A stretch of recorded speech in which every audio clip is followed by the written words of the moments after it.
நீங்கள் எடுக்கிற படங்கள், நீங்கள் சூஸ் பண்ணுற சப்ஜெக்ட்ஸ் எல்லாமே வந்து யார் மேலோட்டமாக பார்த்தா கூட அது அரசியல் தானே முதல்ல தெரியுது.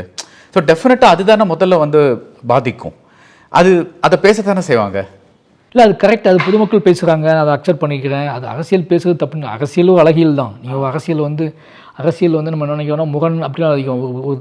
ஒரு நல்ல விஷயம். அரசியலுங்கிறது ஒரு கடத்தப்பட வேண்டிய ஒரு சமூகத்துக்கு, ஒரு பகுத்தறிவு சமூகத்துக்கு கடத்தப்பட வேண்டிய ஒரு அழகான முக்கியமான ஒரு விஷயம். அது வந்து காலங்காலமாக நீ நல்ல முறையில் கடத்திக்கிட்டே தான் இருக்கணும். அழகியலுங்களும் அதுவும் சேர்ந்தது தான்.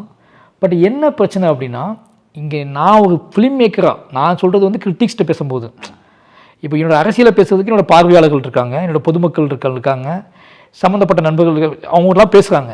பட் கிரிட்டிக்ஸ் பேசும்போது நான் ஏதாவது லேர்ன் பண்ணிக்கும் போது, இப்போ எனக்கு என்ன ஆசை இருக்கும்ல, என்னோடய ஷார்ட் டிவிஷனை பற்றி நான் லேர்ன் பண்ணிக்கிறதுக்கு, இப்போ நான் அடுத்தடுத்து நான் என்னோடய கிராஃப்டை நான் வந்து மெருகேற்றிக்கிறதுக்கு இப்படி சில விஷயங்கள் இருக்குது.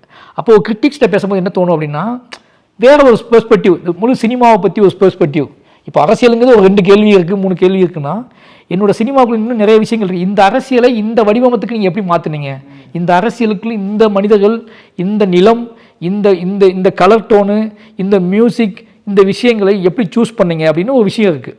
இது எனக்கு மட்டும் இல்லை. இப்போ நான் வந்து எப்படி கற்றுக்கிட்டேன், எனக்கு முன்னாடி பண்ண இதை மாதிரி அரசியல் படங்கள் எடுத்த டைரக்டர்ஸ் படங்களை பார்த்து அதுக்குள்ளே ஒரு அழகியலை கண்டுபிடிச்சி, அதுக்குள்ளே ஒரு கிராஃப்டை கண்டுபிடிச்சி, நீங்கள் உலகத்தில் உள்ள முக்கியமான அரசியல் இயக்குநர்களோட படங்களை பார்க்கும்போது இவ்வளோ எமோஷ்னலான, இவ்வளோ ஆத்தென்டிக்கான, இவ்வளோ கான்ட்ரவர்ஷியலான ஒரு விஷயத்தை ஒரு மேனோட கிராஃப்டாக நம்ம இது எல்லாவனும், அதாவது என்னென்னா, இந்த அரசியலுக்கு ஒவ்வாத ஒருத்தனையும் இப்போ அதை ஈர்க்கணும், அவனை புரிய வைக்க, அவனை உள்ளே கொண்டு வரணும் அப்படிங்கிறது தான் அவனோட ஆசை. இப்போ இந்த மாதிரி அரசியல் படங்களை ஏன் இவ்வளோ கிராஃப்ட் பண்ண வேண்டியிருக்கு, இவ்வளோ உழைக்க வேண்டியிருக்கு அப்படின்னா, வெறுமனே இந்த படம் வரதுக்கு முன்னாடியே இது என்ன பேச போகுதுன்னு நம்ம காட்டிடுவோம். அதிகபட்சம் நம்மளோட போஸ்டர் டிசைன்ஸ், நம்மளோட ட்ரெய்லர்ஸ் அண்டு நம்மளோட பாடல் சாங்ஸ் மூலமாகவே அவங்களுக்கு தெரிஞ்சிருது. அதை விட நம்ம யார் டைரக்டர் அப்படிங்கிறத வச்சே தெரிஞ்சுது நீங்கள் ஃபுல்லாக.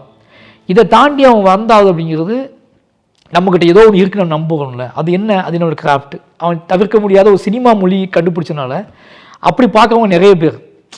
அப்போ கொஞ்சம் கொஞ்சமாக அவனுக்கு ஃபீட் ஆகிட்டே வரும். ஒரு கட்டத்துக்கு மேலே என்ன ஆகும்னா, என்னை அவன் ஏற்றுக்கொள்ள வைக்கணும் அப்படிங்கிறது என்னோட ஆசை. அப்போ நான் என்னை ஏற்றுக்கொள்ள வைக்கிறதுக்கு நான் பண்ணுறதே கிராஃப்ட் தான்.